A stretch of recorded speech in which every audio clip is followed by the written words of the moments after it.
Today, our stock analysis is going to focus on the major appliance company Whirlpool, ticker WHR. Over the past year, the stock is down about 30%. So let's take a quick minute and look at their financials first. And starting off with revenue, over the past 10 years, no overall growth, but pretty consistent, bringing in roughly 20 billion on a yearly basis. Next, net income and earnings per share. Some choppiness here to include two negative years in 2018 and 2022.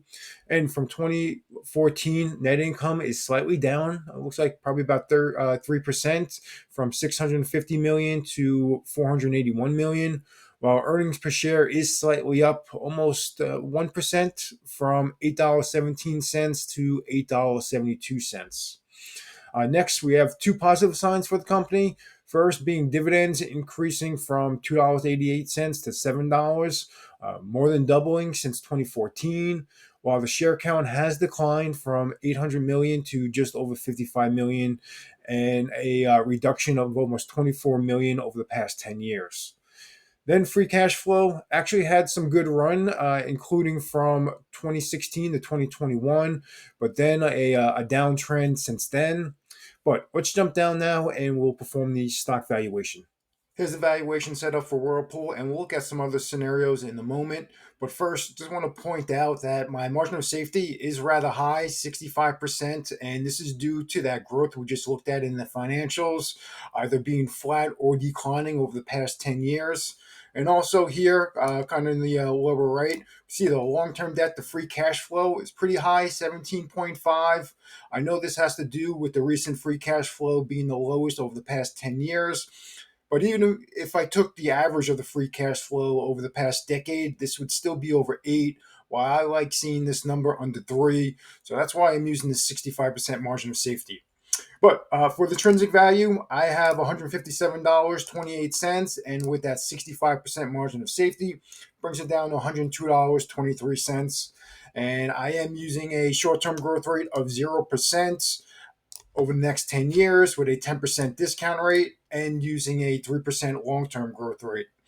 Now, up here, as we saw during the financials, the CAGR for net income -3 or 3.3%, and earnings per share CAGR at just below 1%, 0.73. So you can see that's why I'm using this 0% short-term growth rates, because they really haven't had any growth over the past 10 years.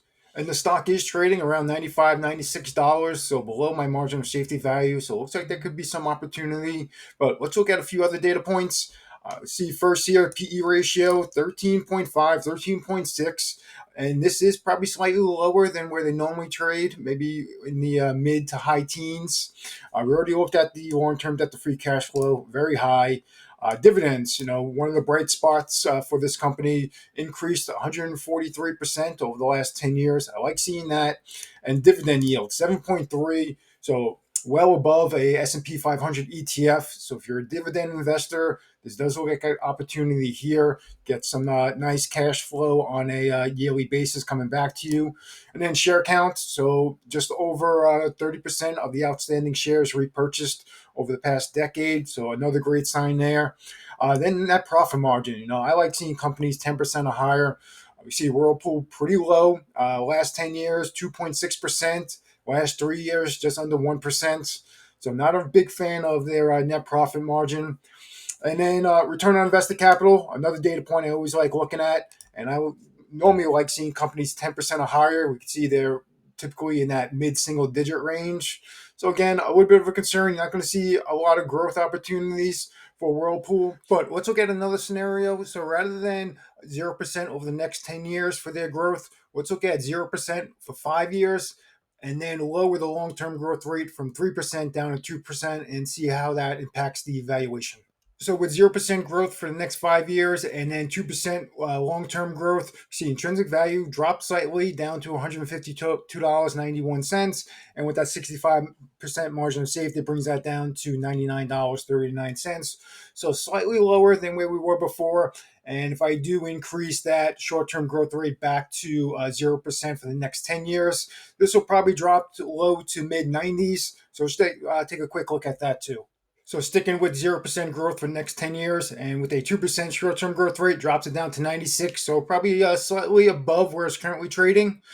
But the more I think about this, though I do see an opportunity here, it's not really a stock I normally would invest in. So I'd probably hold off. But if I was looking for dividends, yeah, I would definitely consider buying into this. Now, if this drops even more, maybe getting into the low 80s, then it might be, as long as another fundamentals changes, definitely might be an opportunity I would buy into. But right now, I think I have some other investments I would like to continue putting money into. But let's move on and look at my portfolio's performance. Here's my portfolio's overall performance for the current investments, and I'll point out a few. First, Snap-on, ticker SNA. They released their Q1 results the other week, and it was disappointing. Second time in a row, they had disappointing quarterly results, led by the macro environment with inflation and some fear with their customers and investing in new tools. So it was trading just below 300. Now it's dropped to about 270. So something I'm hoping they can recover. Hopefully, once the economy kind of turns around a little bit more. But Google having a nice recovery since I bought into it a few months ago when I bought into it. So up about 20%. And then Tesla, I'm looking forward to their August meeting when they're going to introduce their robotaxi. You see, I'm down slightly since buying into it again a couple months ago. But Palantir, one of my bigger investments, so they're releasing their Q1 results next week. So definitely looking forward to that. Now, I hope you enjoyed this video, got some useful information, and I hope to see you next time. Thanks for watching.